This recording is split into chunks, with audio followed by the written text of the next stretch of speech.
Hello friends, welcome to my channel Isha queen blog. তো আজকে আমি নতুন একটা ভিডিও নিয়ে চলে এসেছি। আমাদের এটা 18 জানুয়ারির ভিডিও ছিল, যেটা হচ্ছে বাউলি ফ্যাশন শো এর র্যাম শো। তো আমরা চলে এসেছিলাম বাউলি ফ্যাশন শো এর র্যাম শোতে, বারাসাতে হয়েছিল, বারাসাত বিদ্যাসাগর ভবনে। সো সেখানে আমরা এসে দেখলাম যে কোনো মেকআপ আর্টিস্ট আসেনি। মেকআপ আর্টিস্ট হিসাবে আমি, সোয়ান্তিকা দি আর কয়েকজন ছিল। তো আমরা এসে গেছি। তারপরে সবাই গ্রুমিংয়ের জন্য টিচাররা যারা ছিলেন তারা বাচ্চাদের শেখাচ্ছিলেন, বড়দের শেখাচ্ছিলেন, গ্রুমিং ক্লাস নিচ্ছিলেন। তো তারপরে আমাদের বাউলি ফ্যাশন শো এর যে মেন উদ্যোক্তা তাকে আহ্বান করা হলো। তিনি পুতুল টেক্সটাইলের একজন মেম্বার, মেন মেম্বার। একবার জোরে হাততালি হোক সবাই মিলে।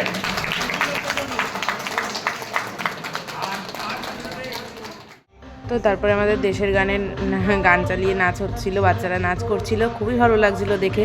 একটা ফ্যাশন শোয়ে সত্যি কথা বলতে ফ্যাশন শো করতে অনেক অনেক খরচা হয় আর অনেক পরিশ্রম করতে হয় একটা ফ্যাশন শো করতে গেলে। তো সেইগুলো আমরা ভালো করেই জানি। তারপরে এত সুন্দর মুমেন্টগুলো দেখলে ফটো ভিডিও নেব না, সেটা তো করলে হয় না। তো আমরা বসেছিলাম, তারপরে বসে থাকার পরে আমরা মেকআপ করছিলাম। তো সবাই মেকআপ করা হয়ে গেছিলো। আমার এই বাচ্চাটাকেও ওই মেকআপ করে দিচ্ছে, একদম কিউট দেখতে বাচ্চাটা। আর আমরা সব ফ্রেন্ডসরা মিলে মেকআপ টেকআপ করছিলাম। যে উইনার হয়েছিল তার ভিডিওটা নেওয়া হয়নি। তো সে খুবই খুবই খুবই সুন্দর একটা মিষ্টি মেয়ে ছিল, ও উইনার হয়েছে। সেটা পুরো ভিডিওটা তোমরা দেখতে পাবে। পুরো ভিডিওটা দেখার জন্য তোমাদের অনুরোধ রইল। তো তারপরে আমাদের দুপুরবেলার লাঞ্চ টাইম হয়ে গেছিলো বলে আমরা বিরিয়ানি দিয়েছিল, বিরিয়ানি খেয়ে নিয়েছিলাম। তো খাওয়া দাওয়ার পরে আমরা ফ্যাশন শো দেখতে শুরু করেছিলাম। তো সেখানে ফ্যাশন শোয়ের সমস্ত মডেলরা স্টেজে র্যাম্প শোয়ের হাঁটছিল, খুবই সুন্দর লাগছিলো। আর এটার মেন উদ্যোক্তা ছিল হচ্ছে যে দীপ দত্ত স্যার অ্যান্ড খুশি দত্ত ম্যামের। তো ওনারাই এই বাউলি ফ্যাশন শোটা অর্গানাইজ করেছেন। অর্গানাইজেশনে যে গরিব মানুষদের যে আতিথেয়তা করাটা দরকার, যেই জন্য ফ্যাশন শোটা মেন উদ্যোক্তা। তো সেই জিনিসটা করেছে, খুবই ভালো লাগলো দেখে। তো আপনারাও দেখে নিন, পুরোটাই দেখতে থাকুন। আর দেখে অবশ্যই জানাবেন যে ভিডিওটা কেমন লাগছে। অ্যান্ড আমি মেল মডেলকে সাজিয়েছিলাম, সে স্টেজে হাঁটছে এখন। তো সেও খুবই ভালো, মানে যাদের যাদের সাজিয়েছি মোটামুটি সবাই প্রায় সিলেকশনও হয়েছে, অনেকে উইনারও হয়েছে। তো খুবই ভালো লাগছিলো। তো লাস্ট অবধি থাকতে পারিনি, তার মাঝখানেই এসে গেছিলো পূজা সাহা, যে ইউটিউবার। তো দিদি খুবই মিষ্টি, দিদির সাথে প্রায় অনেক দিন মানে অনেক শ্যুটেই দেখা হয়েছে, অ্যাজ আ গেস্ট দিদি গেছিলেন।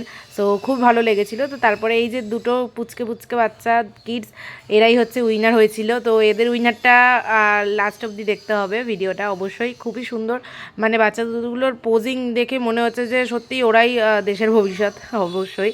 কারণ যারা বড়রা ছিল তাদের থেকে বাচ্চারা মনে হয় বেশি ভালো করেছে, র্যাম শোতে বাচ্চারা বেশি ভালো হেঁটেছে। তো সেই জিনিসটা দেখে খুবই ভালো লাগছিলো। তো তোমরা পুরো ভিডিওটা দেখতে থাকো, সঙ্গে থাকো, অবশ্যই চ্যানেলটা সাবস্ক্রাইব করে দিও, পাশে থেকো। এরপরে আরও নতুন নতুন ভিডিও আসতে চলেছে। আর সিলেকশন রাউন্ড তো আসছে, সেই সিলেকশন রাউন্ডে কে কীরকম সিলেকশন হচ্ছে, মেল মডেল ফিমেল মডেল সবাইকে নিয়ে সিলেকশন করা হয়েছে। অবশ্যই লাস্ট অবধি থাকতে পারিনি, কারণ অনেকটা রাত হয়ে গেছিলো তার জন্য।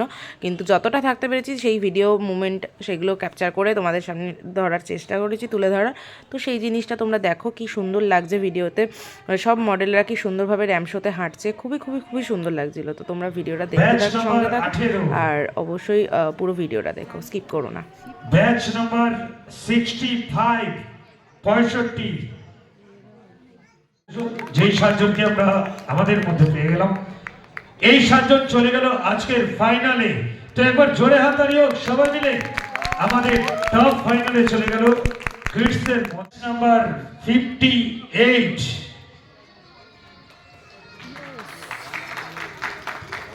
Batch number 57।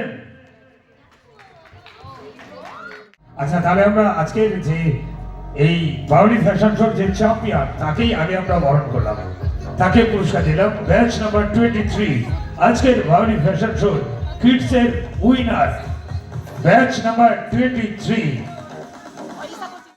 তো দেখতেই তো পেলে সবাই কত সুন্দরভাবে পার্টিসিপেট করেছিল। পুরো ভিডিও অনেক কিছুই নেওয়া হয়নি, হয়ে ওঠা হয়নি, এটা সত্যি কথা। তো যতটা পেরেছি করার চেষ্টা করেছি। অ্যান্ড তারপরে আমাদের যখন স্টেজে ডাকা হয়েছে অ্যাজ আ মেকআপ আর্টিস্ট হিসাবে একটা সম্মান দেওয়ার জন্য, সত্যি মানে খুবই প্রাউড লাগছিলো। কারণ এতজন মেম্বারের সামনে যখন স্টেজে অ্যাজ আ মেকআপ আর্টিস্ট আমরা উঠতে পেরেছি সবাই মিলে, মানে নিজেদেরকে সত্যি গর্বিত মনে হয় সেই সময়টা, যে আমরা কিছু কাজ ভালো করেছি। আমরা সেই অনুযায়ী আমাদের সম্মানিত করা হচ্ছে। তো সেই হিসাবেই প্রথমেই সোয়ান্তিকাদি সম্মানিত করা হলো, তারপরে আমাকে। তো সেখানে ফার্স্টে এত গিফট ছিল, মানে মেমেন্টো দেওয়া হয়েছে, দেন ফুলের তোড়া, আমি তো সবকটাই ঢাকা পড়ে গেছি, হ্যাঁ এরকম অবস্থা।